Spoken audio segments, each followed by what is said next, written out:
ఇచ్చినటువంటి పాపం చంద్రబాబు నాయుడు గారు అనుకుంటాను, లేకపోతే తెలుగుదేశం. ఇటైతే లాభం లేదా బాయ్, మనం మంచి మంచి యాంకర్లు తీసుకురావాలి అనుకున్నారు. అక్కడెక్కడో ప్రకాశం జిల్లాలో అనుకుంటా ఉదయ్ భాను అని ఒక మహిళ, మంచి యాంకర్, ఆర్టిస్ట్ కూడా, సినిమాల్లో కూడా నటించింది.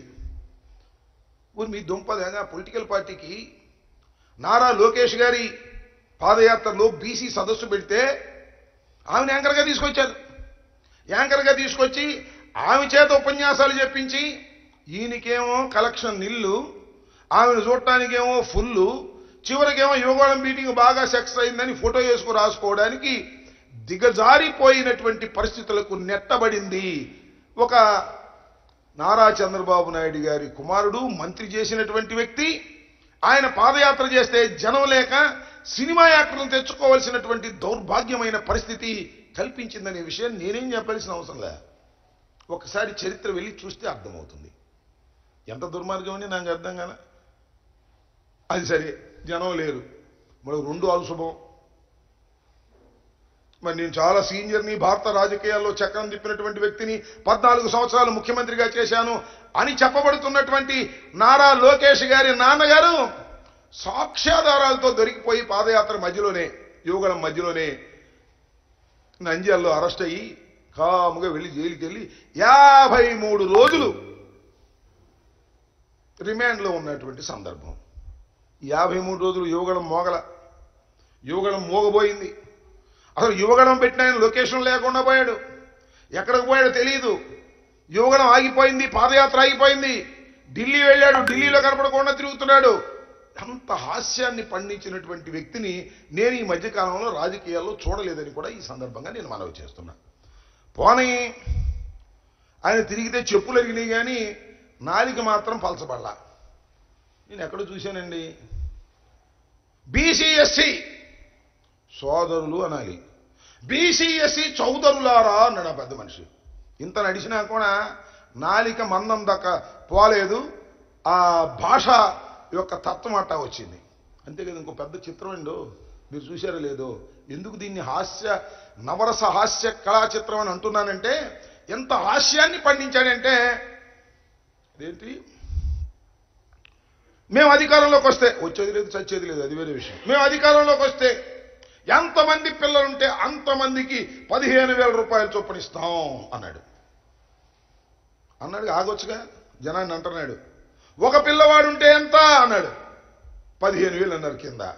ఇద్దరుంటే ఎంత అన్నాడు, ఈయన 30,000 అన్నాడు.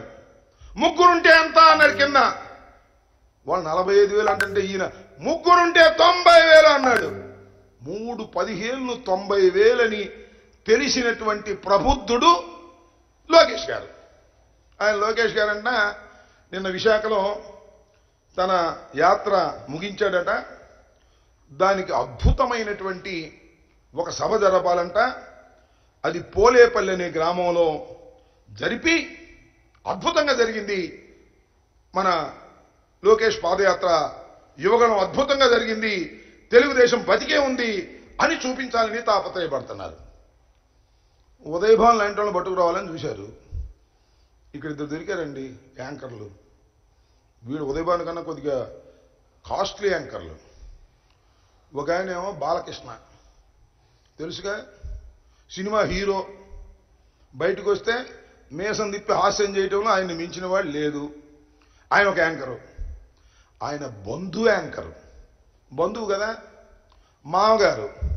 ఆయనకేం ఉదయభాను గారి లాగా రెమ్యూనరేషన్ ఏం అవసరంలా, పిలిస్తే వచ్చేస్తాడు, అల్లుడు కదా. అందుకని పిలిస్తే వచ్చి యాంకరింగ్ చేయడానికి పోలేపల్లిలో సిద్ధంగా ఉన్నాడు. ఆయనతో చాలదంట, ఇంకొక యాంకర్ కావాల్సి వచ్చాడు. ఆయన కొద్దిగా కాస్ట్లీ యాంకర్ అండు. మన బాలకృష్ణలాగా బంధంతో రాడు, ఉదయభాను లాగా రెమ్యూనరేషన్తో రాడు. ఆయనకి నోట్లు కావాలి, సీట్లు కావాలి. ఆయనే దత్తపుత్రుడు పవన్ కళ్యాణ్ గారు, ఆ యాంకర్ కావాలి. ఆ యాంకర్ని ముందు పాపం ఇక్కడ మాట చెప్పాలండి. ఈ మొత్తాన్ని మనం చూసినట్లయితే ఏమనిపిస్తుందంటే, మీరు కొద్దిగా ఆలోచన చేస్తే, ఆంధ్ర రాష్ట్ర తెలుగు ప్రజానీకం ఎక్కడున్నా కొద్దిగా ఆలోచన చేసినట్లయితే, ఒక అసమర్థుడైనటువంటి కుమారుణ్ణి నాయకుడిగా చేయటం కోసం ఒక వృద్ధ తండ్రి పడుతున్న పాట్లు మీకు కనపడుతూ ఉంటాయి. నెంబర్ 1, ఆయన తీసుకొచ్చి ఎమ్మెల్సీ ఇచ్చి మంత్రి చేసి ఓడిపోయేంత జరిగిన ప్రయాణం.